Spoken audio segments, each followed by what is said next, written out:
সকলকে স্বাধীনতা দিবসের প্রীতি, শুভেচ্ছা ও অভিনন্দন। আমি প্রণয়, আমাদের আদিত্য সোলারের আজকে কাজ হচ্ছে তেহট্ট পঞ্চায়েতের অফিসে বিল্ডিংয়ে। তো আমাদের ছেলেরা কাজ করছে, আজকের দিনেও আমরা কাজ করছি। তো একটি কথা সকলকে বলতে চাই, সেটা হলো যে দেখুন, কাজ না করলে দেশ এগোবে না।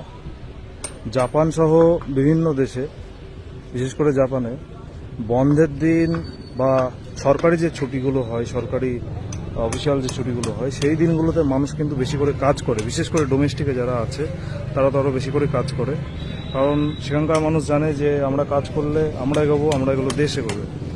তো আমাদের ছেলেরা কাজ করছে। কাজ করা মানে স্বনির্ভর হওয়া, এবং স্বনির্ভর আমাদের সনাতন গোষ্ঠী সহ আমাদের দেশের যে যুবকরা আছে তারা স্বনির্ভর হলে দেশ এগোবে। আরেকটি কথা বলছে, সেটা হলো আমাদের আজকে পঞ্চায়েত থেকে ব্যাংক বা বিভিন্ন অফিস যেগুলো আছে সবই প্রায় বন্ধ।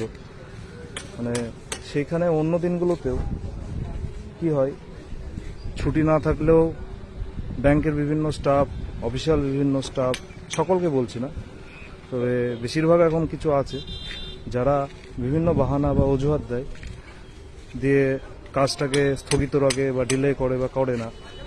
তো এইগুলো করলে কি হয়, দেশ পিছিয়ে যায়, দেশ এগোয় না। এছাড়াও বিভিন্ন যারা কন্ট্রাকচুয়াল কাজ করেন সরকারিভাবে বেসরকারিভাবে, তারাও বিভিন্নভাবে ডিলে করে, ছুটির অজুহাত দেখায়, কখনো বিভিন্ন রকম অজুহাত দেখায়, কখনো হয়তো টিফিনের টাইমে ছাড়াও আমরা দেখি বিভিন্ন জায়গায় ব্যাংকে, সেখানে অফিসিয়ালরা যারা থাকে তারা কাজের কাজটাকে পিছিয়ে দেয়। তারা বিভিন্ন রকম বাহানা বা অজুহাত দেখিয়ে কাজ করে না। তো আমি একটা কথা বলছি, আমাদের গীতাতে বলা আছে যে ধর্ম এবং কর্ম দুটো একসঙ্গে করে এগিয়ে যাওয়া উচিত। স্বয়ং শ্রীকৃষ্ণ সেটা অর্জুনকে বলে গিয়েছিলেন। তো কর্মের মাধ্যমে ধর্ম স্থাপন, এবং ধর্মকর্ম দুটোকে নিয়ে আমাদের এগিয়ে যেতে হবে।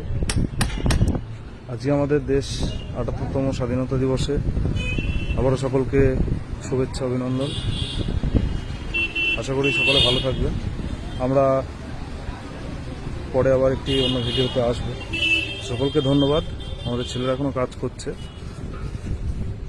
ধন্যবাদ সকলকে।